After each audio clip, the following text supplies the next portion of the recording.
Hello, everybody. Thanks for joining me tonight. I'm really excited that you are here. We're just going to give it a minute or so that we can get everybody logged on. And I would love to hear from you in the chat box.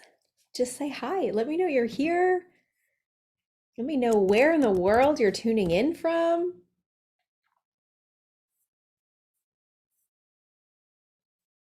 Got lots of people joining. This is so exciting.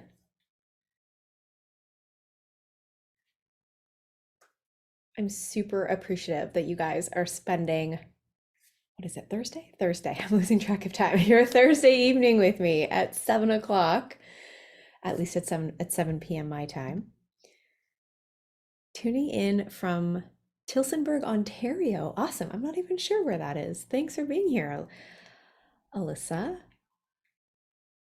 Yes, we've got our CanPrev crew here in the back. Really excited. Thank you for commenting, Alyssa. I appreciate it. Everyone else, let's hear from you. How's it going? Tell me where in the world you're tuning in from. I'm sure we have a lot of people here from like Canada, Ontario, but sometimes you get a lot of, global, which is really exciting. So I'd love to, Jennifer, hello. Oh, your chat is disabled. You are in Kitchener, Ontario. Okay, if the chat isn't working, that's okay. You can put it in the Q&A box. Vancouver Island, Brampton. Awesome. Hello, Amy, Tabitha, Sandra. Okay, so your chat's disabled. It's all good. If it's not working, don't worry, but we could totally use the Q&A. So thanks for doing that and filling and figuring that out. I think we've got a few people that were able to use it. Maybe it's disabled now. Hamilton, awesome. You're not too far from me.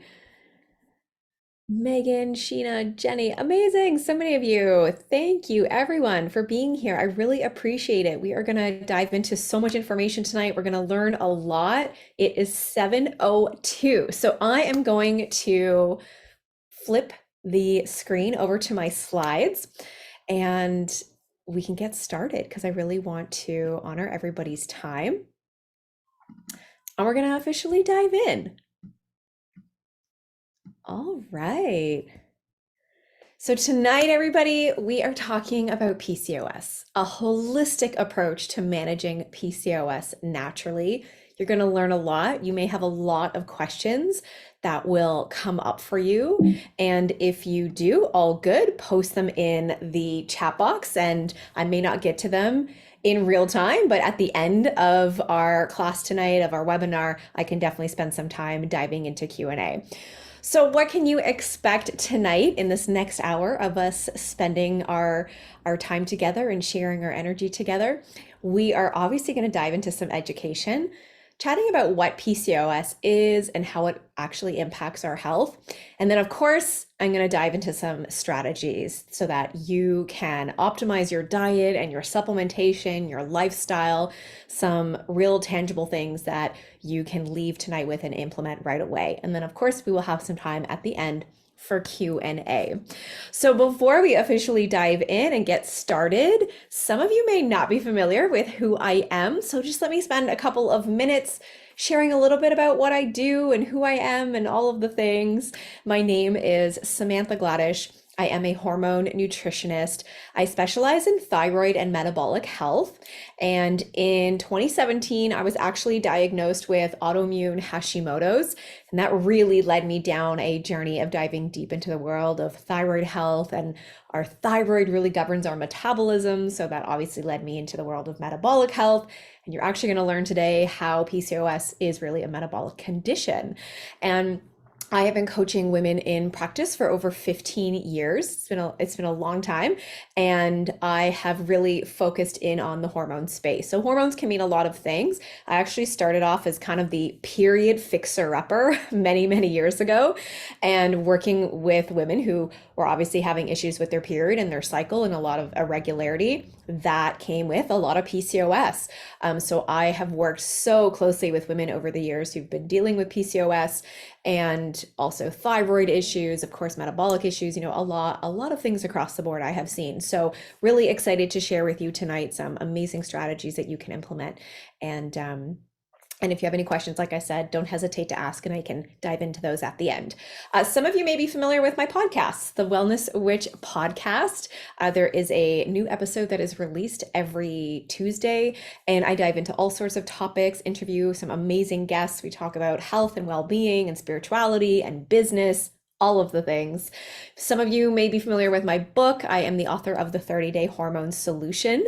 And if you are looking for delicious, amazing recipes to cook up, you are definitely going to want to get that book. Those recipes in there are like my baby and my heart, my soul. And I love them so much. They're what my husband and I eat all the time. And I hear from a lot of mothers who actually, feed their kids a lot of the recipes from there. And it's very family friendly. So the first half of the book, I dive deep into hormones and gut health and liver detox and PMS and all of the things. And then the second half is kind of like a meal plan with recipes. So you can always check that out. Maybe some of you have it. If you do, I'd love to hear from you. If you follow me over on Instagram at Holistic Wellness Witch, you probably see me behind the scenes doing a lot of baking. I love to bake. It's just one of my creative outlets. And you've probably seen pictures and videos of my cats. I am a cat lover. I've got 2 cats. I also have a dog. She is like right here under my desk at my feet. And I just definitely love my animals. They bring me so much joy.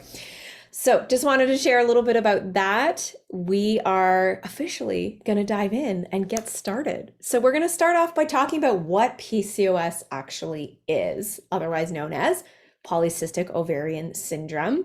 And it is one of the most common endocrine hormone system disorders that's affecting 1 in 10 women of childbearing age. Now, as the name suggests, in order to have this diagnosis, a woman should have multiple cysts on her ovaries. This is typically what we hear. And I've worked with so many women over the years who have come into my practice saying that, oh, I have PCOS because I have cysts. However, when it comes to a true diagnosis, it really does go beyond just having cysts. And PCOS is characterized by androgen excess. So androgens are typically like male sex hormones. So you often will hear about testosterone. It's also characterized by ovulatory dysfunction. So typically you're not ovulating and have some anovulation happening and irregular cycles, and as well as polycystic ovaries. So 2 out of these 3 criteria is typically what's necessary to establish a diagnosis. And I'm really curious to know if any of you have been diagnosed with PCOS just because you had cysts on your ovaries. I'd be curious to know if anybody is here tonight and has actually received that diagnosis. You could, share with us in the comment box there, and just let me know. I'm curious, did your doctor actually test hormones? Is there issues been going on with ovulatory cycles or anovulation, which means you're not ovulating? Or were you just told that, oh, you have cysts, so you have PCOS? So if you can share with me there, because I'm definitely curious to know, and you can drop your comments there. Let me see if I could pull this up real quick. Let me take a look in the comments there. Mine was tested through blood work, not on birth control. Okay. They told me I had the pearl necklace, right, but also got hormone testing. Okay, well, it's really good that you guys have been getting blood work and testing done. That is really important because I do feel like sometimes it is quite missed. Okay, and that's through a naturopathic doctor, which is important because, unfortunately, sometimes in our allopathic medical industry, it can really be quite missed, and doctors aren't doing enough thorough testing or even asking enough thorough questions to truly get a diagnosis. Okay, so moving on, let's talk about symptoms of PCOS because there are a lot, and it doesn't mean that you're necessarily going to experience all of these symptoms. And sometimes the symptoms can be very, fluctuating from month to month. 1 month you may be experiencing issues with more, fatigue, and, the next month, maybe not so much. It can definitely be fluctuating. And perhaps even if you do have an irregular cycle, that can bring with it some PMS symptoms as well, right? So typically when we look at the picture and the symptoms of PCOS that show up, there can be a lot. Trouble conceiving or infertility, mood changes, more cystic acne, fatigue, insulin resistance and blood sugar instability, high testosterone levels, hair, excessive body hair growth, right? In places that we don't want to be seeing it, weight changes and trouble losing weight, ovarian cysts, of course, low sex drive, very low libido, irregular or missed periods, and then male pattern baldness or, thinning hair. And I know it says male pattern baldness, but typically we do see that in a lot of women as well, especially when there's issues going on with higher androgen levels and testosterone. It can definitely lead to more issues with thinning hair. Some women will experience a lot of hair loss. So there's definitely a lot of symptoms that can arise when it comes to PCOS. What's really important to know with PCOS is that it's actually a metabolic issue. So I want you to think inflammation and blood sugar dysregulation. And it's this that actually manifests as hormonal symptoms. So we think that, okay, PCOS is a hormone condition, but it's actually hormone symptoms that are arising. Sometimes it can be a little bit confusing. And when we speak about metabolic health, I think that can also confuse us quite a bit, because when we think of the term metabolism or just metabolic health in general, we think about weight gain and fat gain and weight loss. That's what typically a lot of us think of when we think about metabolic health. But your metabolism is at the root of so many issues. And your metabolism governs your fertility, your brain health, your digestion, your thyroid, your sex hormones, the health of your ovaries, how things grow in the body. So your nails, your hair. Metabolic health means a lot of things. It also means cellular health overall. So when we really want to get to sort of the root of healing and supporting PCOS, we want to be healing metabolism. And by doing that, I'm going to share some great strategies today. But when we do that, that's when we can really support all these symptoms that are showing up for us. Okay, just looking at the chat really quick. I know that there are some questions. Keep them coming because I can make sure I get to those at the end. But thank you so much for sharing those there. I see them and I'll come back to them. So let's talk about what actually causes PCOS. Now, there's a lot of things, and it's going to be different across the board for everybody. Typically, in a lot of research that we see across the board, obesity is typically at the top of that in terms of causes of PCOS. And that's often because with obesity, we can start to experience more inflammation and have more issues with insulin. And that insulin, when we have issues with insulin resistance, it can actually drive up testosterone. And this can now lead to a host of, ovarian type issues. So obesity is definitely at the top of the list. Genetics can also serve a role here as well. I always say that your genes load the gun, but your lifestyle pulls the trigger. So know that just because somebody in your family may have PCOS or any type of disease or issue, it doesn't mean that you're destined for that as well. And our lifestyle is really going to determine a lot of these outcomes. But genetics can definitely play a small role, but we're not just destined to that. Third on the list here is high androgen levels. So again, more of those those male sex hormones. Insulin resistance, this is probably one of the big things that I see across the board. And then lastly, birth control pills. Now, there's a lot of nuances here around birth control pills. It's not to say that if you are on hormonal contraceptives, you are 100% going to have PCOS. I actually took the birth control pill many, many years ago. I was on it for almost like 7 or 8 years, give or take, way back. And I was not educated about the pill. I remember when I went on it, there was just a lot of girls in my high school who was taking the pill, and they had these what seemed like easy breezy cycles, and they could go swimming and do all these things, and I was just like, well, I want that too, and why do I have to go through cramps and this discomfort? And I just remember walking into the doctor's office asking for the pill, was handed a pack of these purple pills and sent on my way. I was not warned against any of, the side effects. I wasn't educated about my hormones or my cycle or anything. And so over the years, I had to really do my own research and kind of become my own advocate. And I started to dive deeper into the world of birth control pills. And, it's really shutting down our ovulation, which is the most important part of our cycle. But the birth control pills, there's been some interesting research that's been showing that with oral contraceptives, it can actually induce what's called follistatin, which is very similar to kind of follicular stimulating hormone. It's kind of a protein, but kind of an enzyme. But essentially what's happening, it may lead to the development of PCOS and an increased risk of obesity and diabetes. And I just put the study there up on the side. So if you did wanted to pull that up and look deeper into that, you totally can. There's also a lot of research that is coming out showing how PCOS really impacts cellular health and how your cells uptake insulin.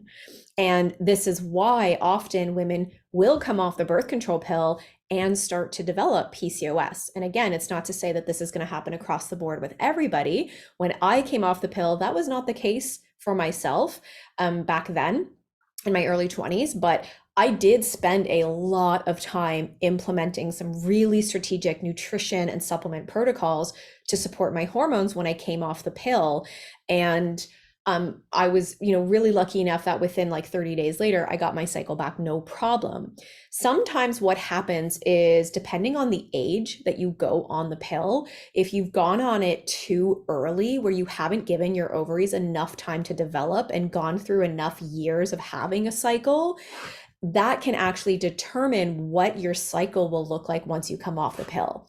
So you can imagine that if you didn't give your cycle enough time and your ovaries enough time to truly develop and those hormones to develop, when you come off the pill, your body is going to be a little bit shocked and is going to have to take some time to find its equilibrium again. So the pill can definitely impact cellular health and insulin, and all of that is going to play a role in diabetes as well as PCOS. What's important to know is that oral contraceptives do not treat the root cause of PCOS. What's great about oral contraceptives is that, yeah, they're going to help minimize your symptoms. Absolutely. You've got cramping, and maybe you've got headaches or migraines around your period. You feel irritable. The pill is going to help manage some of those PMS type symptoms. Absolutely. But it is not treating why PCOS has showed up in the first place. You're not deficient in the birth control pill, in oral contraceptives. So we really want to make sure that we are getting to the root cause so that we can avoid having to rely on these things long term. Okay, just coming back here to see, got it. I see some more questions popping up. They're really great. Keep them coming. And like I said, I'll get to those shortly. So one of the things with oral contraceptives is that, of course, it's going to impact fertility. This is what we're seeing across the board.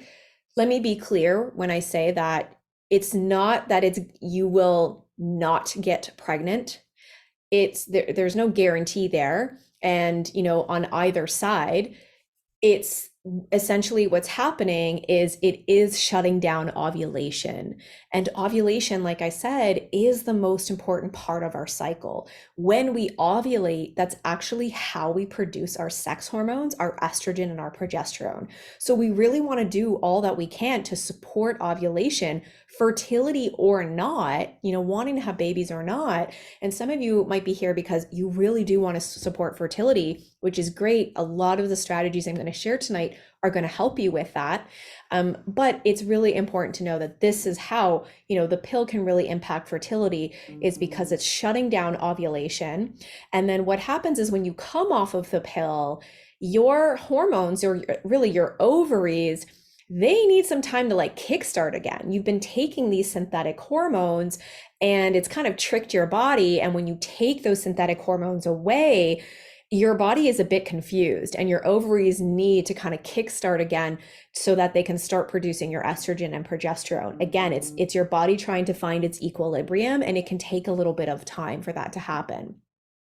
Now, I mentioned how PCOS affects 1 in 10 women, and it really is one of the most common causes of female infertility. 70% of women that have PCOS have not had it properly diagnosed, which is number one that we want to be looking at when we're going to our doctors, and just being informed and making sure that we are having all of the proper testing done and a proper diagnosis. Less than 50% of women are properly diagnosed.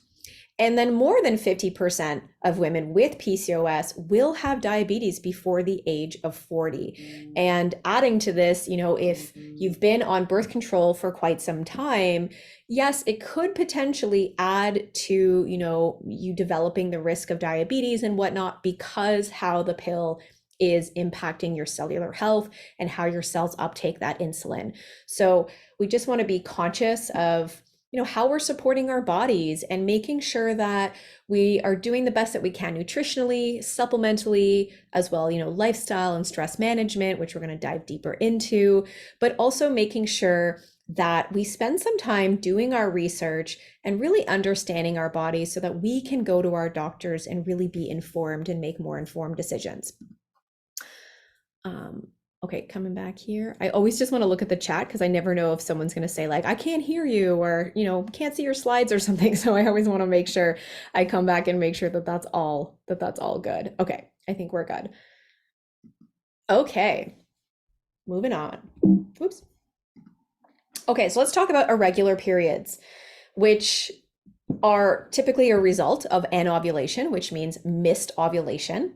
And if you aren't ovulating every month, you're unlikely to get a period at all. And if your ovulation is sporadic, it could also mean that, well, your periods are going to be very sporadic. And generally, more than 35 days between periods is considered longer than expected and can be a sign of PCOS. So I'm really curious. We put a poll up here on the screen. If you want to take a minute and actually answer these questions, how often do you miss your period? And maybe some of you never miss your period, but I'd be curious to see if you just can take, 30 seconds, answer the quick poll here. But I'd be really curious to see, what it's looking like when it comes to our cycles and ovulation. If you want to go ahead and answer that, that would be awesome. And I'll just wait a couple minutes there. And when it comes to your cycle, what's really important to note is that, I mentioned here, generally more than 35 days between your periods can be considered a sign of PCOS. That's not always the case. It can definitely depend on your age, right? If you're in the, more like mid to later 40s, maybe you're noticing some changes with your cycle and in perimenopause, and right, that could definitely be a sign there for sure. And then also, there could be things that have happened with like a viral infection or sickness that can kind of cause some changes with your cycle. And then also, your period, it could typically, we're looking for a period that's anywhere between 28 to 35 days. Okay, here, I've got the results pulled up on the screen. Wow, look at that. 41% say never, my period is always on time. You never miss your period. About 25% once in a blue moon, once a year. Okay, really good. Sometimes 9% say always. I know I definitely don't menstruate enough. Okay. And then never because I'm on the pill. Okay, awesome. Well, thank you so much for answering that. That really does give me some insight there. So it's really important to know that I was just saying, your period can be anywhere between 28 to 35 days. That's typically where we want our periods to be. And sometimes it may fall like a day or two outside of that, but we are looking for some sort of regularity. And if every 30 days is regular for you, or every 32 or 35, whatever it is, we are looking for some sort of regularity. But anything beyond that 35 or anything below the sort of 27 days, that's where we really want to start, looking at that and looking at our cycle and our hormones and doing all that we can to kind of shorten that window a little bit more. So just looking at, the image here of sort of your complete menstrual cycle. And we don't need to go into this in extreme detail, but I just wanted you to have an idea. And I think visuals can be really helpful here. So when I'm speaking about your cycle, typically what you see here is just showing a 28-day cycle. And so typically what that might look like is day one that you see over here on the left side, excuse me. Day one is the day that you bleed. That's the very first day that you menstruate, and that is the beginning of your period. And so that's menstruation, which actually happens within the follicular phase. And that follicular phase is within, typically the first half of your cycle, that day 1 to day 14, with the first sort of week roughly, being your menstruation. And the follicular phase, as we finish menstruation, we actually get this beautiful rise in estrogen midway through our follicular phase. And we typically feel like superwoman during this time. Estrogen can really help to spark our libido and our energy. Maybe you're weight training and you feel really strong at that time. And that's a follicular phase. It's literally like the superwoman phase. Then we hit ovulation and we get this really big peak of our luteinizing hormone. Just before ovulation, we're getting a peak of our estrogen, and our progesterone is now slowly starting to rise.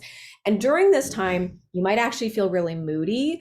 A lot of people, a lot of women start to maybe experience some fatigue or headaches and migraines. You can definitely have some ovulatory symptoms that show up around this time. And then after ovulation, you move into your luteal phase. This is where our progesterone really takes over. And progesterone is such a calming hormone.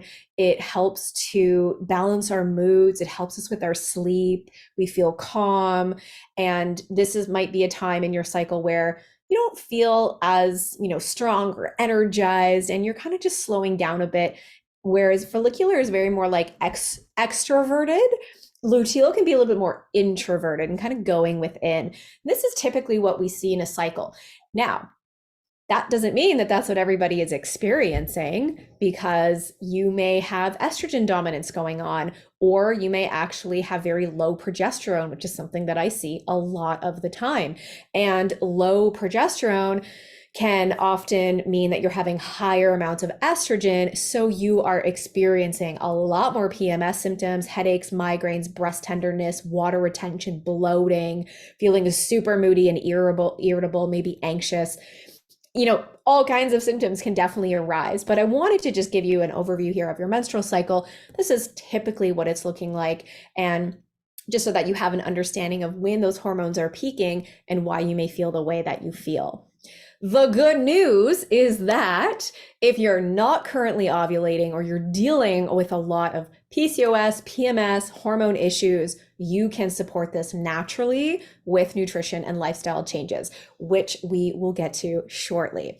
Before we dive into that, I want to chat a little bit about insulin, because it's really important. It plays a really big role with our hormones overall. It is a hormone, but especially when it comes to our cycle and when it comes to PCOS, insulin can play a really big role here. And we see majority of women have insulin resistance who have PCOS. So you might be looking at this image here thinking you're going back to like biology class. I'm just going to break this down for you really simply. So essentially, insulin you see here is the key. And then you've got this big circle, which is the cell. And what happens, this is a normal process. You're going to eat food that has carbohydrates, that has sugar, that has glucose in it. Sugar and glucose I'm going to use that term interchangeably. They're the same thing, okay?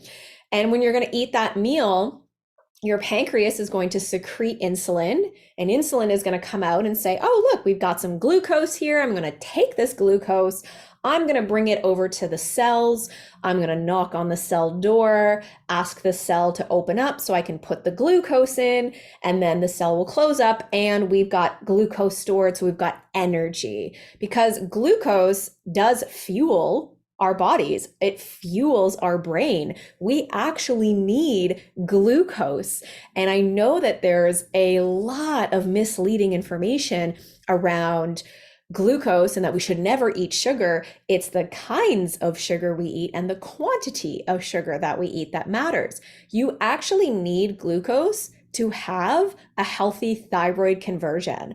your T4 converts into T3, which is your active thyroid hormone. That process doesn't happen unless you have healthy amounts of glucose. So blood sugar stability is really key for overall hormonal health. So what's happening is when we have insulin resistance and we have like blood sugar roller coaster that's going on, is either we might be consuming way too much sugar and not enough of more natural sugars, and we're consuming maybe too many breads and cakes and cookies and treats and things like that. And also stress, cortisol can really drive up insulin. So if you've got a lot of stress going on and your cortisol is high, it will drive up that insulin and can also lead to insulin resistance and blood sugar instability.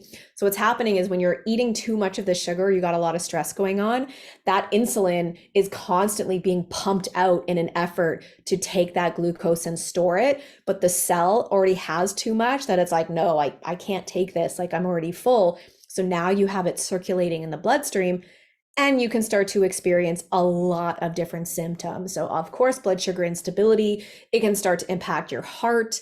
You can experience weight gain, issues with cavities, liver and your kidneys might start to get impacted, your energy levels, diabetes, of course, here be PCOS as well, memory loss. All of these things can really start to happen, not to mention just PMS symptoms in general as well. Whether you're going through, PMS or perimenopause or menopause, that blood sugar instability is going to impact you, and it can impact you on regardless, of age and where you are hormonally, and it can really bring about a lot of symptoms that we obviously want to avoid. So the blood sugar roller coaster, this is kind of what it looks like.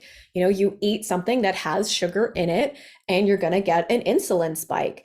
And let me be clear that it's normal for this process to happen. Of course, your insulin is going to spike and you're going to get, you're going to get a little bit of rise from that insulin. You're going to get this natural blood sugar spike. That's normal. That's going to happen. It's just when it's like way too much, when we are eating way too much or too much of the, not natural kinds, and it just spikes, and it just spikes a lot. And so we don't want it to be this roller coaster. We kind of want it to be like a little mini hill. Again, it's normal for those spikes to happen. We want to have a normal sort of slight elevation with a gradual drop and then up again and down again. That's normal to happen, okay? But we just don't want these crazy roller coasters happening. And what happens when we get these big spikes because we've eaten so much or we're super stressed, then we get this really big crash, and that crash comes, and this is where we start to experience sugar cravings, irritability, moodiness, fatigue, and of course, we want to reach for more sugar, more carbohydrates, or something like coffee to give us that boost. Does this make sense? I hope it's making sense. Let me see if there's some questions. Okay, I do see some questions showing up there. All right, I think we're good though in terms of slides and everything. Okay, perfect. Just double checking. Always coming back to make sure we're all good. And I see some great questions here. I'll definitely come back to them. So, moving on here. Something that could be a really great tool to use. I'm actually curious if you've ever used a continuous glucose monitor. You can totally let me know that in the comments. This is basically what it looks like. If you follow me over on Instagram, I have shared some images and behind the scenes of using mine and what that all looked like and sharing the data. And a continuous glucose monitor can be a really effective tool to use to monitor your blood sugar. So essentially what it is, it's just like what you see here, this little circular thing, and there's a tiny, tiny, tiny little needle in it. And, it comes in, I can't even explain it, it just comes in this little tube where you just press it into the arm. And then what ends up happening is that continuous glucose monitor connects to an app on your phone, because everything is so advanced nowadays, and it connects to an app on your phone. And what you would do is in the morning when you wake up, so you would want to test your fasting glucose when you wake up. You might want to test your glucose like just before you eat, and then an hour after you eat, 2 hours after you eat, and just monitor that over 2 weeks. Typically the CGM only lasts about 2 weeks, the continuous glucose monitor. So I think you can pay roughly around $100 for one, and then it will last 2 weeks. And so what you would do is basically take your phone and tap it, and then all the data would be uploaded into, the app, and then you can monitor your glucose levels. It's really an amazing tool to use. And I don't know if anyone here has used it before, but it can definitely show you, how you're reacting to certain foods. Time of day can really play a role here. I actually do remember when I was wearing mine, there was one day where my husband and we just had like this really long day. We were doing all these things around the house, and it was like 9:30, and we were like, oh my God, I'm starving. And neither one of us wanted to cook and make dinner. We ran out to go do like a few last minute errands, and then we went to go get Thai food. There's this amazing Thai place by us that they use like coconut milk and coconut sugar, and they have a ton of like gluten-free options. So I got a green curry chicken. I remember, clearly like ordering it with like extra veggies, extra chicken. And so by the time we ended up coming home and eating it, it was after 10 o'clock. And oh my God, my glucose, like I checked it an hour later after I ate, just before going to bed, and it had spiked to like 11, which is super high. So typically you want your range to be somewhere between like 4 and 5, ideally. That's where I really like to see it. Some doctors and whatnot might say like 6 and 7 is all right too. But honestly, when I've worked with women over the years, the better range of that 4 to 5, that's where we can see more like symptom management by keeping those numbers between like 4 to 5. But it's going to be normal for your numbers to spike up a little bit higher. It's just we want to make sure they come back down and they stabilize and they're not staying really high. So time of day can definitely impact it. I would be curious to test eating that same meal at like 2 o'clock in the afternoon and seeing how that might impact my blood sugar. So it was definitely the time of day, but also it goes to show you, because you're actually more insulin sensitive at nighttime, but it also goes to show you, even though I got extra veggies and extra protein in that meal, you just never know how much sugar is being used in something when you're eating out. And there's probably a lot of sugar in the sauce, right? I had a little bit of rice with the meal as well.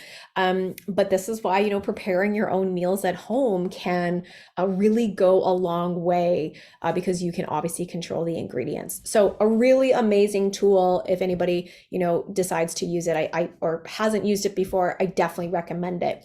And it could give you a lot of data about your blood sugar.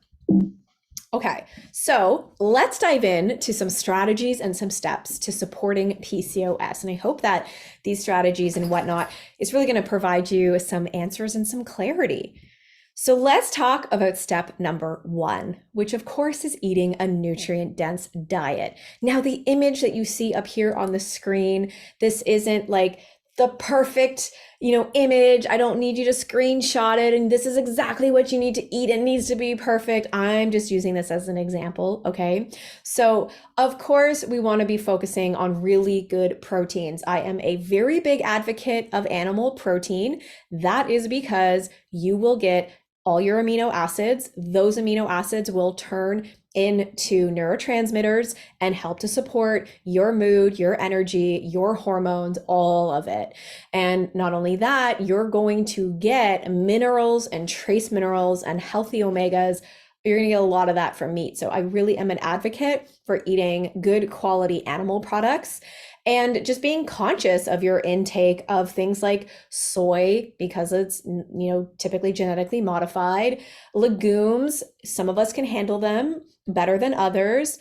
They are obviously very carbohydrate rich. And if you're very insulin sensitive, something to pay attention to. Starches, for me personally, sweet potatoes, plantains. I actually am a big fan of potatoes, even though you see it there on the not that list. This is why take this as a grain of salt. Sometimes grains, right? Although again, we're all different. We all assimilate nutrients very differently and handle things very differently. Some of us are a little bit more carb sensitive than others. It can depend on so many factors. It can depend on our age. It can depend on just diet overall. It can depend on stress levels, sleep. There are so many factors to keep in mind here. So when it comes to starches, my favorites and my go-tos are always roots and fruits. I'm just gonna let the dog out because she's pacing. Okay, 1 second. There we go. All right, thank you. She was just pacing, so I had to let her out. So fruits and roots are always my favorite. They are super mineral rich, and you want those minerals because the minerals are like spark plugs to your cells. And we really need minerals for hormones and different hormone conversions and things to happen in the body. So this is why I'm a big fan of fruits and roots. When it comes to fats, we definitely want to be avoiding the polyunsaturated fats. They're very unstable. Many of them do come in plastic bottles.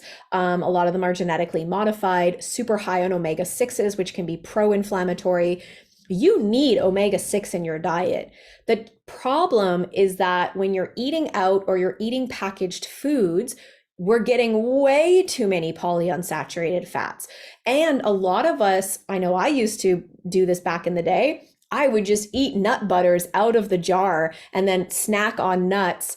And it was a lot. That's a lot of polyunsaturated fats. So we really want to be shifting to things like ghee and avocados and avocado oil, coconut oil. Nuts and seeds are great sources. It's just we don't want to be copiously, consuming them out of the jar, throwing them into our smoothies, plus snacking on them. This is where it can be a lot. So, olive oil, definitely one of my favorites to cook with. Eating olives, I could just eat them all day long. Those are going to be some really great sources. And then, of course, fats, you're also going to get really good quality saturated fats from your animal proteins. And that saturated fat is so important because it actually builds your hormones. Your hormones need that saturated fat because in the saturated fat, that's what helps to convert that's what provides you with your fat soluble vitamins, your A, your D, your E, vitamin A, D, E, K, really important for overall hormonal health. And then produce, fruits, veggies, these are all really great. Again, what's here on this not list, like I didn't find the perfect image. So don't use this as the be all end all. Some of us can handle peas. Maybe some of us can't. Again, potatoes I think are amazing. So I would definitely include those as a really good starch. They're really rich in potassium. When it comes to dairy, this is a big one here. I actually am a big advocate for dairy, especially if you can get your hands on raw dairy. It's super nutrient dense and it's one ingredient. And there's nothing wrong with eating or drinking, these dairy nut milks that are, dairy free. But we also do need to start looking at ingredients, and a lot of them have sunflower oil or soybean oil and all these gums. The proteins and the fats are just taken out of it. They're very watered down. You're actually not getting enough nutrition in them. So this is why I'm actually a big advocate for dairy. We'll talk about it a little bit more as we move on to one of the next slides, but everybody's tolerance is different and what works for you may not work for somebody else. And this is why it's important that you test and see what works for you and what doesn't, and just pay attention. Just because I am telling you it might be a therapeutic food, maybe when you eat it, it's not a real therapeutic food for you. And that is okay because we're all so bio-individual. Sweeteners, I think using things like maple syrup and raw honey and dates, fruit, like these are amazing sources of glucose, which you do need, but we just don't want to be over consuming them, but we do want to include them as part of our diet.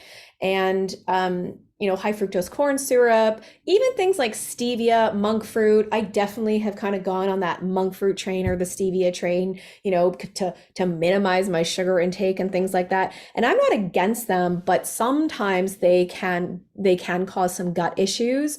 So I would much rather eat something as close to nature as possible. And that's how I always look at it.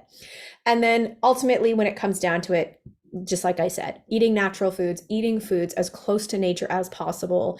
I always think about what would it look like if I had to start growing my own food. If I had to really rely on myself for food, what would that look like? I would probably have chickens, and then I would have the eggs, and I would have a vegetable garden, and I would, depending on the land that I had, I would maybe have like cows or goats or sheep, and then I could also get milk from them, and I can make butter and I can make cheese. Like I literally think about like, what did my grandparents do? What did my grandparents eat? And, what were they growing? And what did I see around their table growing up?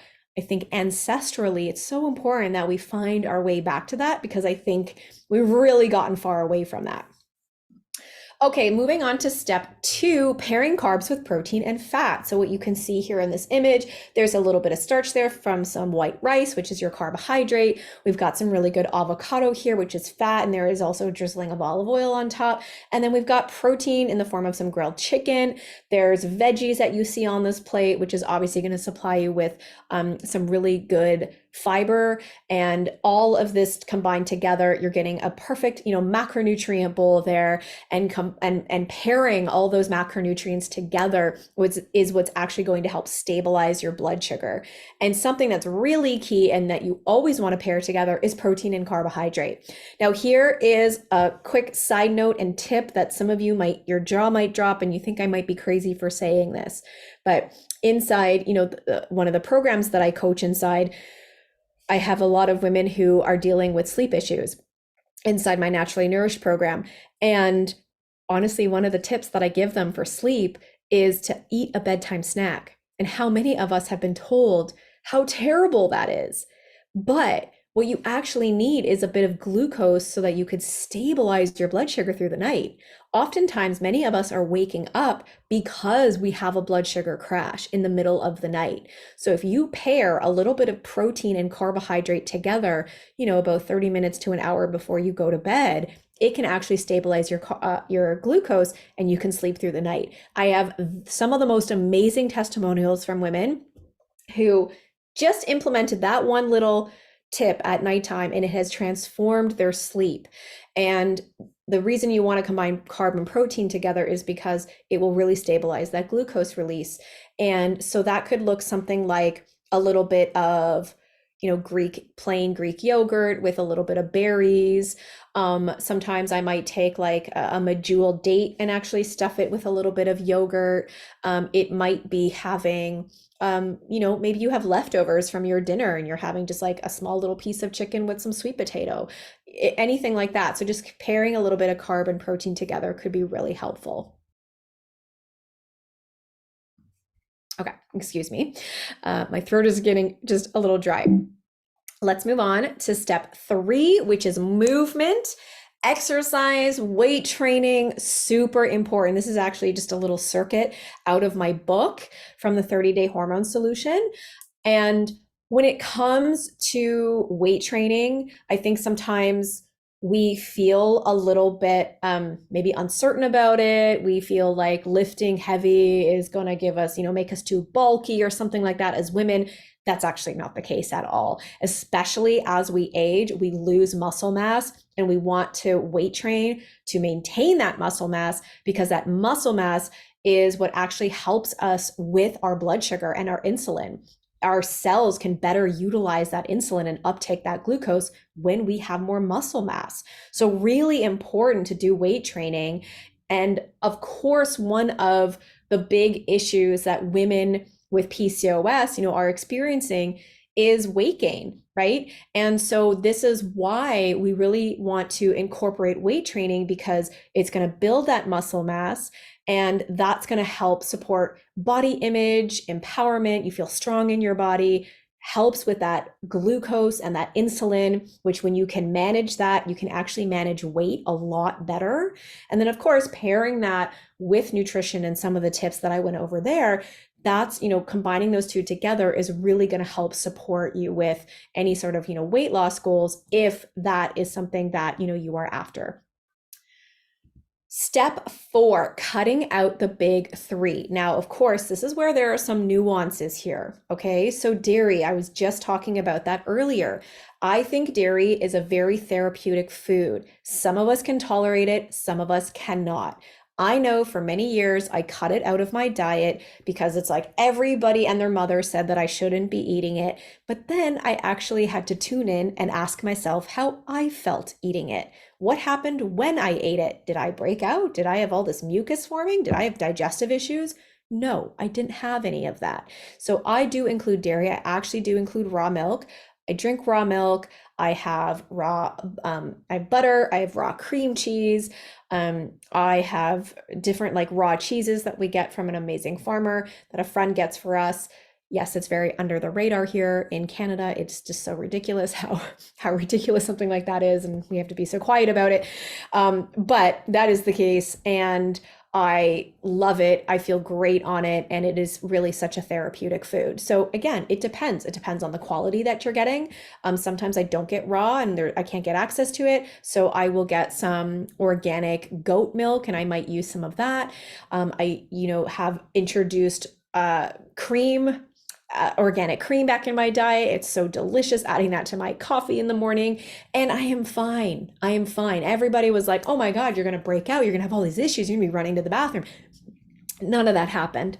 None of that. So tune in and just ask yourself, how, excuse me, how does this food work for you?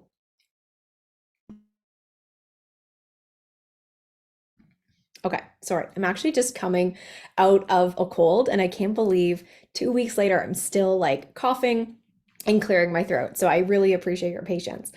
Okay, gluten. Many of us are dealing with hormonal imbalances, stress, gut issues, inflammation, where it's probably going to make sense to take gluten out of your diet so that you can minimize that inflammatory load. However, I do think that these statements of cutting out gluten for the rest of your life, that's not necessarily the case for everybody. Of course, if you're celiac or you have Crohn's or colitis and you've got some really intense gut issues going on, of course I can understand that. But if you've really put in the time and the energy of really healing and supporting your health and optimizing your digestion and all of the things, I think at some point, maybe reintroducing it to see how you feel. Now, when it comes to gluten, the real you can hear my cat outside the door now. One of the foods that I think can be a therapeutic food is sourdough. So that's really the only gluten that I will have in my diet. I don't have it very regularly. But whereas before I used to just be like super fearful of it, that's actually not the case anymore. I will often make my own organic homemade sourdough. I also do make a lot of my own gluten-free sourdough.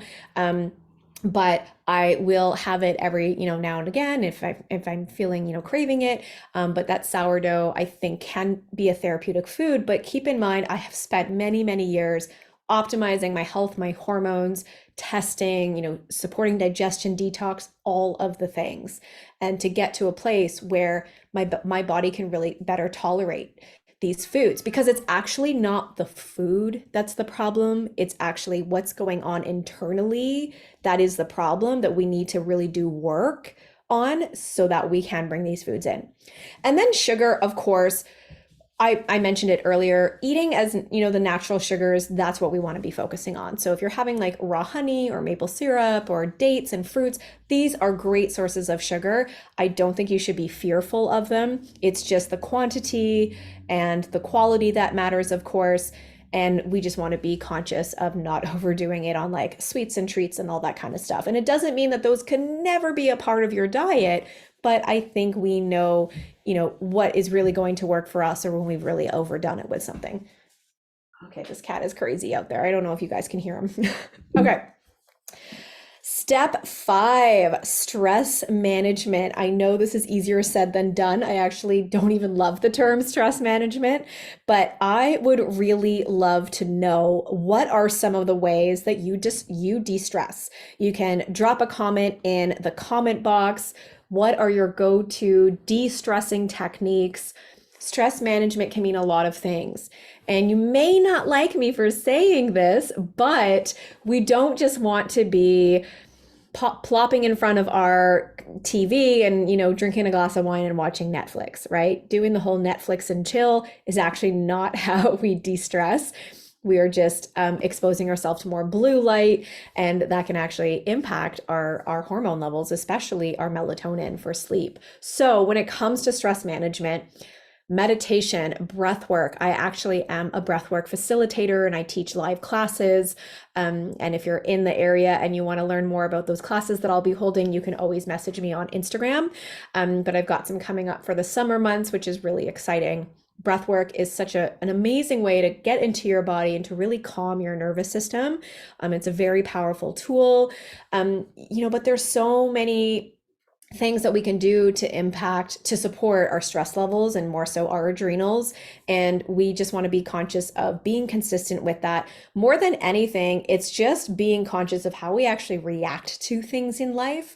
Sometimes that real deep over emotional reaction can bring on so much stress that's really unnecessary. Sometimes we spend a lot of time worrying about things that aren't even going to happen. And it can just lead to this crazy cycle of really stimulating the cortisol and the adrenaline in our body. And so we have to really learn how to just manage that and support our nervous system so we can feel calm, we can feel safe. And meditation can be great for that. Nature can be great for that. Breath work can be great. Let's see some of the comments that, ooh, I love it. Listening to music and just going for a drive, going to the cottage, camping, ASMR, deep breathing. Beautiful. Those are all really great. Ashwagandha, yes, one of my favorite herbs. Lifestyle aspects like yoga, sitting outside in nature, exercising, yoga, going for a run near the beach. Okay, these are so beautiful. I love them so much. And I love, love, love that you guys are implementing them. Sound therapy. Ooh, I love sound therapy so much. Okay, moving on. Step 6. We've got a few more slides to get through. So we may be here just a little bit after 8. I hope that's okay. Step 6, cutting out alcohol, mainly because it is very sugar dense and we want to be conscious of the kind of sugars that we're taking in. It can really also impact the liver. Our liver is going to detox our hormones. So we want to make sure that we're conscious of that. And also it is very estrogenic and it can drive up estrogen in the body, excuse me, leading to more estrogen dominant type symptoms. Sleep is step number 7. And I am curious, on average, how many hours do you sleep a night? We're going to put a poll up here on the slides, on the screen, and I'd be curious to see what the answers are. Sleep is so important. If you are not sleeping, you're not healing. And it is very important that you create a healthy sleep routine and create sleep boundaries for yourself. Sleep, I remember back in the day when I had my Hashimoto's diagnosis, one of the areas that was really impacted was my sleep. And I had such a hard time sleeping through the night. I was super irritable and exhausted the next day. And it is such a priority right now. I mean, always for me. And I am in bed between 10 to 10:30. I get a good 8 to 9 hours of sleep a night. And I really do not do things to compromise my sleep. And it's really important that we focus on our sleep. Okay, let's see here. Okay, so the most we got 63%, 6 to 7 hours. We got 7% around 3 to 5, and then 30% 8 to 9. All right, so definitely want to start seeing those numbers go up closer to that 8 to 9 hour mark. That might mean you have to go to bed a little bit earlier. That is actually something that's really key, is the later you go to bed, you end up impacting your like REM and your deep sleep cycles, which is why you need to get to sleep earlier so you can get that therapeutic, really rejuvenating sleep that's really going to happen between the hours of 11 p.m. and 2 a.m. Step number 8 is detox. And I don't just mean a nutritional detox. The way we think about detox, sometimes we think like, let's just go run out to the health food store and buy a detox kit and detox for 10 days and we're done. That's not actually how it works. Our body is detoxing every single day, every single minute of every day. Everything you come in contact to, you touch, you smell, all of it, your body has to, process that. So what we eat is going to support detoxification.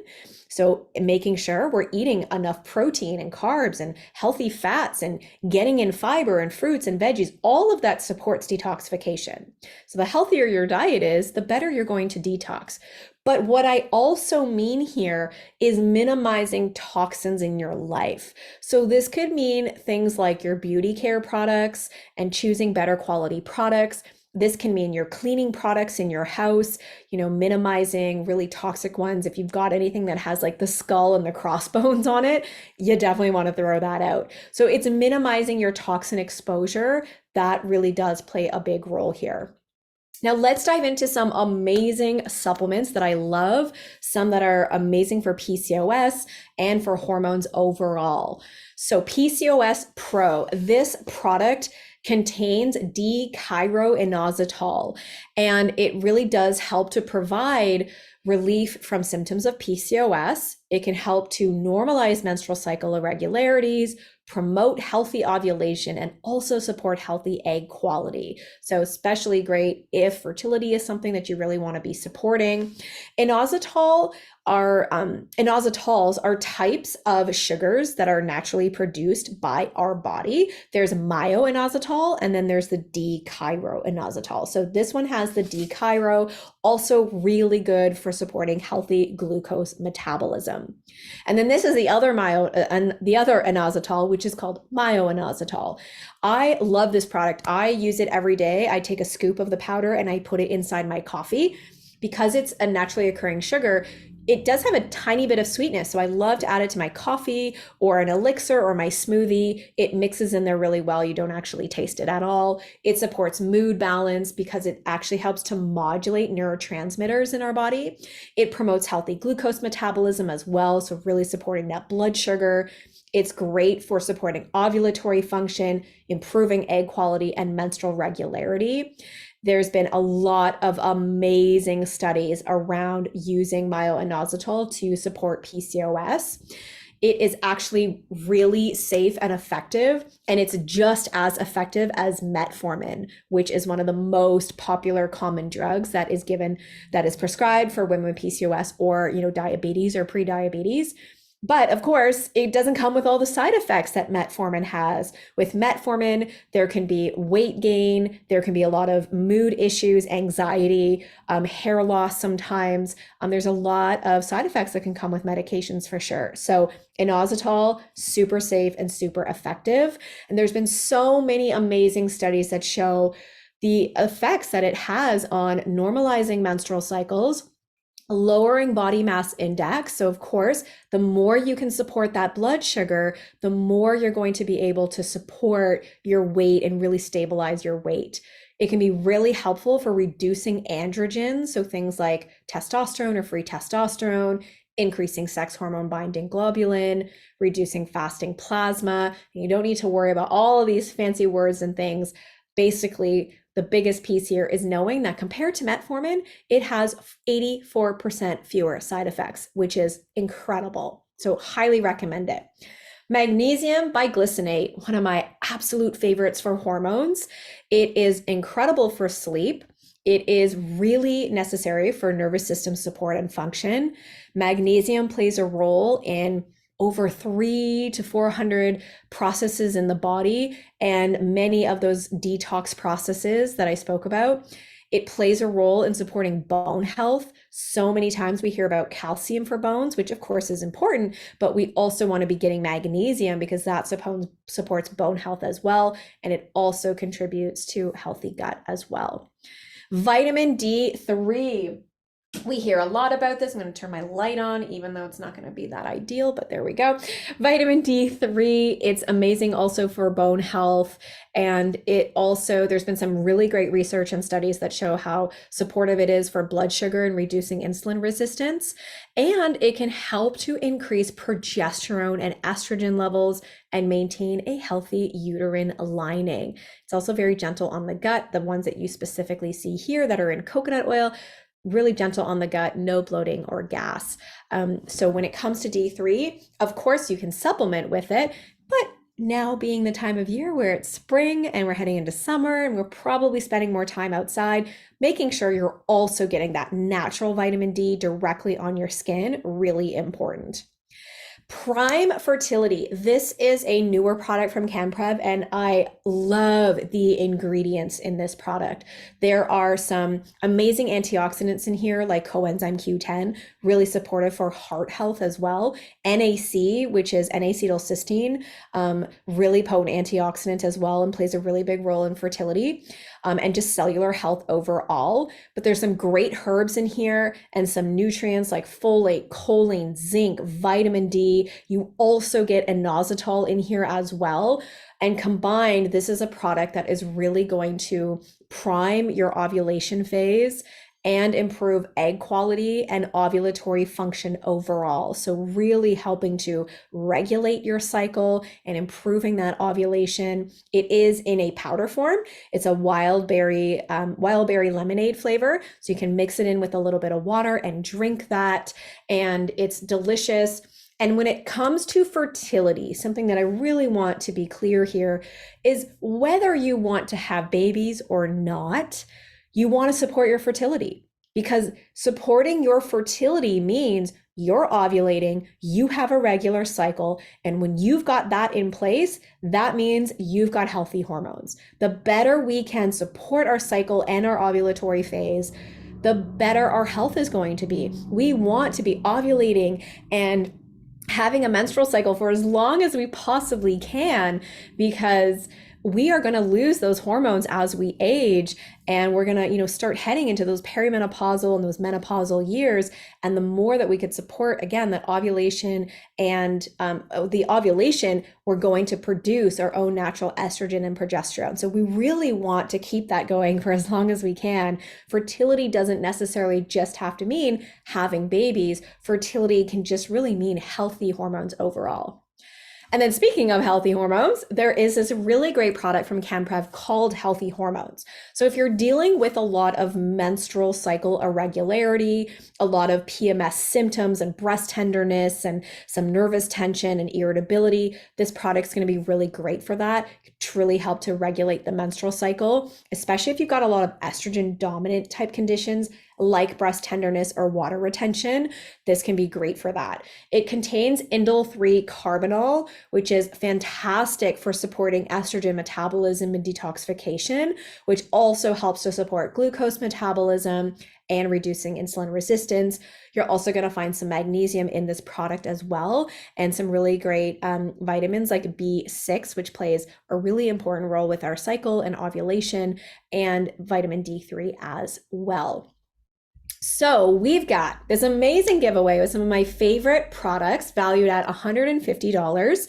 So what I want you to know about this giveaway is that, number one, there will be a replay sent out on Monday with access to this replay. And in that Monday email, there will be 5 winners that are announced, and those winners will be randomly selected from those who have shown up and been live with us tonight. So make sure to keep an eye out on your Monday email, because the winners will be announced there. And good luck to everybody. I'm really excited for you guys to get your hands on these products because they are really fantastic.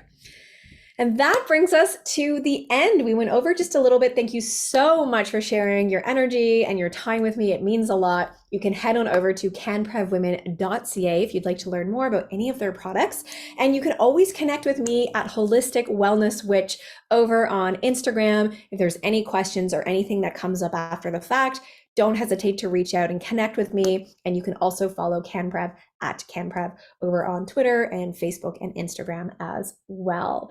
So let's get to some Q&A. I think that brings us there to the end. And oh my God, thank you. Oh, that's so great. Thank you, everybody. Awesome information. That means a lot. I'm going to come here and spend a couple of minutes, the next 10 minutes. If you guys want to hang out with me, you totally can. And I'll answer a bunch of questions. I know there's been a lot, so I don't know if I can get to all of them. Okay, let me go back here. Let me see what I'm seeing first here. Fasting. Is it okay for women with PCOS to fast? Does morning fasting versus evening fasting make a difference? What about fasting effects on cortisol and adrenal impacts on morning fasting? Great question.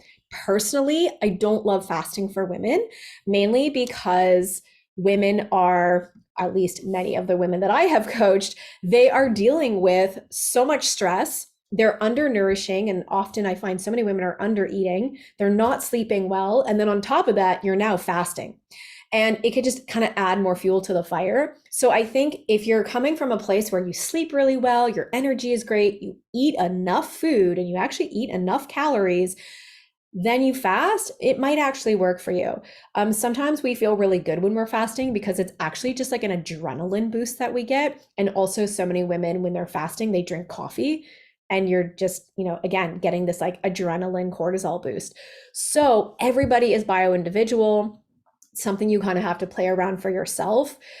Typically, I think that eating within 30 to 60 minutes upon waking is really important because women need to fuel their bodies and fuel their hormones in the morning. And if you are pushing that off or you're just drinking coffee, you are creating more hormonal chaos and adrenal issues. But that's a really great question. Let me go back here.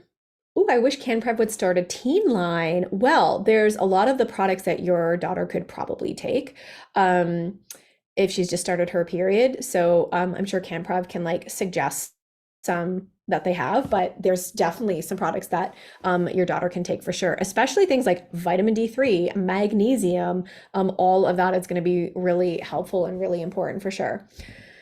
Um, let's see here. I do love a gin and stevia tonic occasionally. Yeah, and I totally get that. And again, it comes down to what's showing up for you. Symptomatically, how do you feel in your body? Are you dealing with a lot of hormonal issues and you can't sleep and you're irritable and there's inflammation going on? Like, if these things are showing up for you, cut out the alcohol because that little bit can really cause quite a bit of hormonal chaos going on. Okay, let me come over here to the Q&As. Oh my God, there's so many here. Okay, how close to PCOS to PMDD? The symptoms are very similar. Yes, they are very similar. But typically you see more like testosterone, insulin resistance type issues, and of course, cysts as well with PCOS. But symptomatically, there can definitely be some crossover there. Excuse me. Is excessive mood changes before periods a symptom or just normal hormone issues? Anything that is excessive is not normal. So if you have excessive mood changes, that could mean potentially that you have very low progesterone levels. It's normal to feel a little bit off in your body because of course you're leading into, shedding your uterine lining, you're bleeding. Of course, you might feel a little bit fatigued. Your body might feel a little bit off, but it shouldn't be excessive and it shouldn't be debilitating. Okay. Was told by doctors that I don't have PCOS, but nutritionists, dietitians, naturopaths that I work with did tell me that I meet the criteria through blood work and showing most symptoms. The issue they brought up is that I don't have high testosterone, but rather low, super high estrogen and super low progesterone. So I'm overall confused. Just wondering if you could break down whether or not.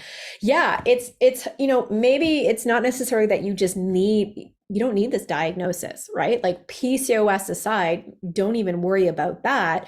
Let's just see what has shown up with your blood work. If we are seeing that you have really low testosterone, super high estrogen, and super low progesterone, let's just work on addressing that. Diagnosis aside, I would just suggest really looking at supporting getting that boosted progesterone up, because as that progesterone comes up, it will actually naturally start to bring more of that estrogen down. And then working on things like balancing your blood sugar, perhaps maybe some detoxification needs to happen, supporting detox. I obviously don't know full health history or anything like that, but that's what I would kind of suggest is if these are the things that are showing up for you with the hormones, let's work on addressing those because it's going to help support everything else that you're experiencing. I have nearly all the symptoms consistent with PCOS. However, all my blood work and ultrasounds have come back normal when tested. Why could this be? Yeah, so if you, hold on, let me read that again. I have nearly all the symptoms. All my blood work and ultrasounds have come back normal. Okay, so if there's no issues going on there with testosterone, if there's no issues going on with ovarian cysts, most likely what's happening is there could be some underlying insulin resistance and like blood sugar issues that's happening, because with that alone, it will bring up a lot of symptoms that will be very consistent with PCOS. So if that's the case, I would maybe work on some blood blood sugar support, but just optimizing hormones overall. So again, don't worry about the diagnosis per se. Think about symptomatically what is showing up for you, and let's get to work on addressing those symptoms and looking at nutrition, detox, sleep, inflammation, lifestyle, and like really, looking like doing this big overhaul of everything. Do hormonal IUDs cause infertility? Not necessarily. I mean, any kind of hormonal contraceptive can impact or will impact ovulation. And then once you come off of them, getting your regular cycle back and ovulating again can be challenging. And so if that's the case, then that's what's going to impact infertility. So it can be the case. I know sometimes the other option is, using the copper IUD, but even then that can also cause some complications as well. How can I improve my ovulation? We went through all of that tonight, so you could totally watch the replay. All of, the nutritional lifestyle recommendations I gave, plus the supplements, all of that, there's what you can do to improve ovulation. I got PCOS after going off birth control. How can I avoid getting diabetes? Implementing all the strategies that I shared here tonight is really going to be one of the best things that I recommend for really supporting, your blood sugar and insulin resistance to avoid diabetes. So implementing all these strategies is really going to help a lot.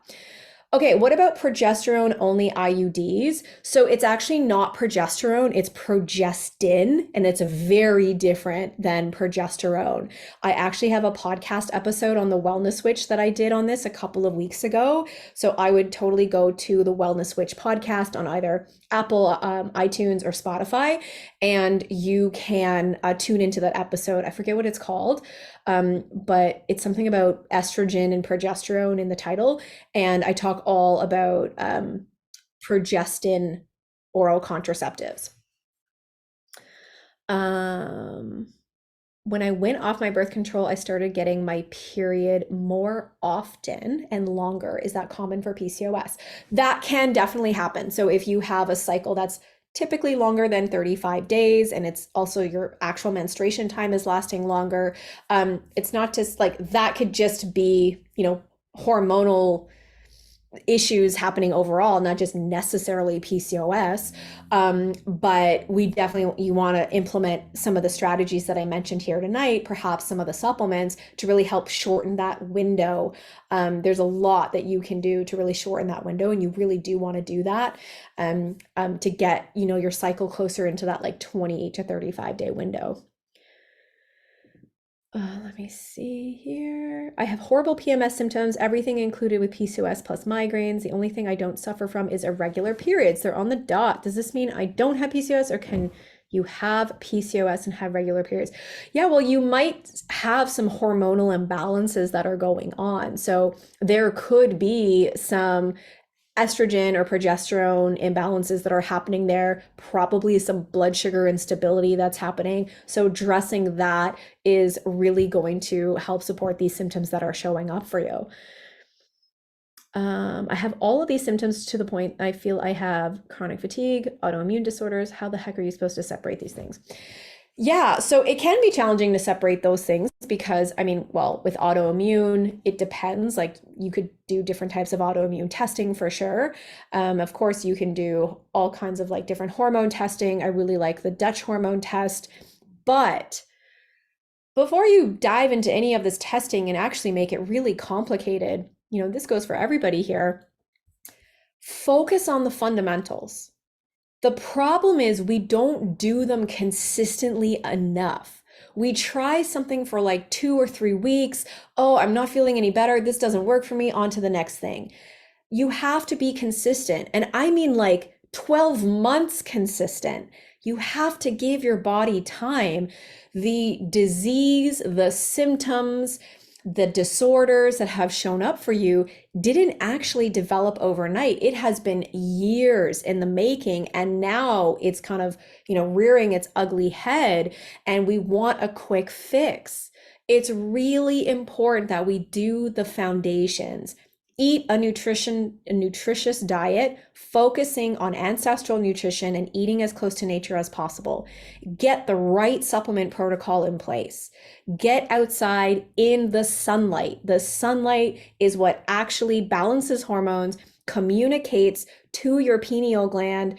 You actually need the sunlight to go, like, actually hit your eyeballs. This is why wearing sunglasses all the time is not a great idea, because you can't get that sunlight communicating with your body. It does that through your eyes. It will help support your serotonin production, your melatonin production. It sets your circadian rhythm. Focusing on sleep and getting sleep boundaries in place, getting outside in nature. So many of these things that I mentioned are actually free. We just have to do them consistently. Okay. This is what is going to get you closer to feeling your most vital, best energized self. And we all have this available to us.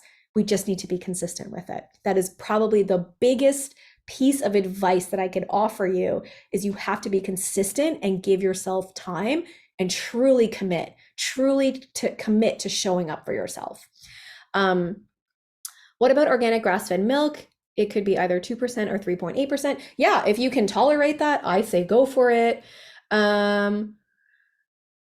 Why do you recommend against nap peas? I don't necessarily recommend against them. I was saying that in that chart there, like, just take it as a grain of salt. Maybe you do handle them. Some people have a harder time with peas. So if that's you, then, maybe it doesn't work for you. In terms of edamame, again, it is soy. So depending on quality, could be genetically modified. If you tolerate it, eat it, but maybe it's not something that you eat regularly, and it might just be something you have on rotation. How many grams of honey or maple syrup? I have no idea how many grams. It's not something that I would consume copious amounts of, but you have to figure out what your tolerance level really is, and just, seeing what happens if you use a little bit of raw honey in something that you bake, or you put a little in your tea, or, you have a sore throat or something like I do. And I've been, eating raw honey off the spoon because it really helps and it soothes my throat. So these foods can be very therapeutic, but also at the same time, just pay attention to tolerance. If you do eat them, pay attention. What's showing up symptomatically? How do you feel? Are you getting tired? Do you have a headache? Maybe it was a little too much that you ate. Are chia seeds helpful to aid in weight loss and regulate blood sugar? Well, they are very fibrous, so they can definitely help they may help to balance your blood sugar a little bit. But, necessarily aiding in weight loss, I wouldn't really say that that's what they would do. But because of the fiber, they could be very detox friendly and support gut health. Some people actually don't do very well on them. So again, everybody is different, and you just kind of have to try it out for yourself. Um, Gluten-free sourdough. Do you have a recipe? I have sourdough and only eat that. Yeah, it's so funny how many people have asked me for my recipe, and it's just in my head, and it would take me forever to write it out, which is why I haven't. It's such a process, because I'd have to write out the starter, and then the actual recipe for the bread. And I plan on doing it. I really do. I promise. Check back maybe in a couple of weeks and I might have it up on my site. But honestly, if you Google it, there's so many amazing gluten-free bakers online, and you can find so many great recipes. I'm kind of obsessed with drinking diet ginger ale. I've convinced myself that it's okay because there's zero sugar in it. What are your thoughts? My fiance always tells me to stop drinking it. But it gives me anything like that you're really obsessed with, and you're having maybe a bit more excessive amounts of it is probably not ideal. Diet ginger ale just means that it has artificial sweeteners, and those artificial sweeteners can actually really trick your I'm losing the name of the hormone right now, but it can essentially trick your taste receptors, because you end up getting so used to the taste of sweetness. So I would actually be really conscious of it, because again, the ingredients are going to be great. You're going to get a lot of artificial sweeteners in there, which is just not ideal. They can also really alter brain chemistry, gut health.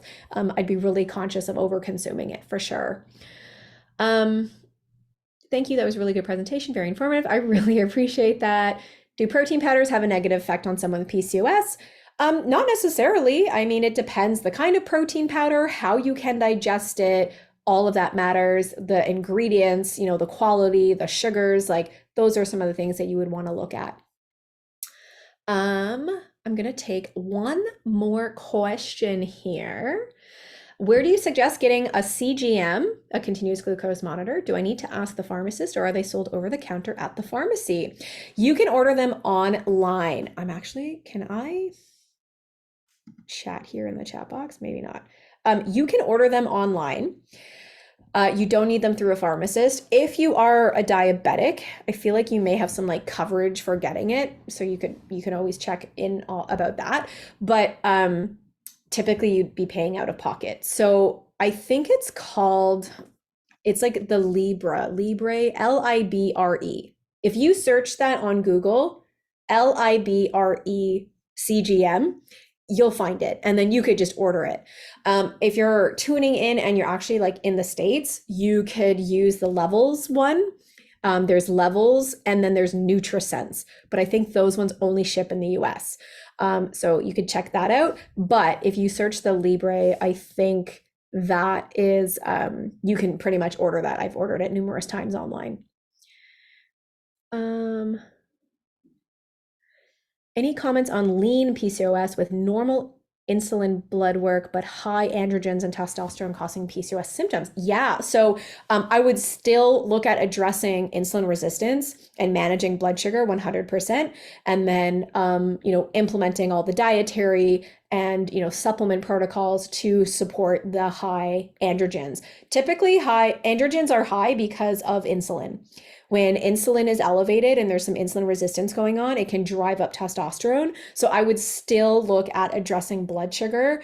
It should really be the core of like everything that we do, is really supporting blood sugar, balancing our meals appropriately, making sure we're getting in enough protein at our meals, eating the right carbohydrates, fats, all of that. But weight training supports blood sugar, and managing our stress supports blood sugar. Sleep supports our blood sugar. All of these things matter. It's not just necessarily what we eat. And sleep is so important because if you're not getting enough sleep, you drive up your cortisol and your adrenaline. And when those hormones go up, it spikes the insulin. So there's a lot of factors there. Okay, I think I'm all talked out. Thank you everybody for being here tonight. I so appreciate it. Your questions have been amazing. Like I said, don't hesitate to connect with me over on Instagram at Holistic Wellness Witch. I do run my own program called Naturally Nourished, where we do a real deep dive into hormones and metabolism and thyroid health and all of this. You can always reach out if you want to learn more about that. Good luck to our 5 winners. I'm really excited for you guys. And thank you again. I really appreciate it. Hope you learned a lot and this empowered you to take action in your health and to optimize your hormones. I really appreciate it. Thank you, everybody. Have a beautiful night, and we'll chat really soon. Take care, everyone. Bye.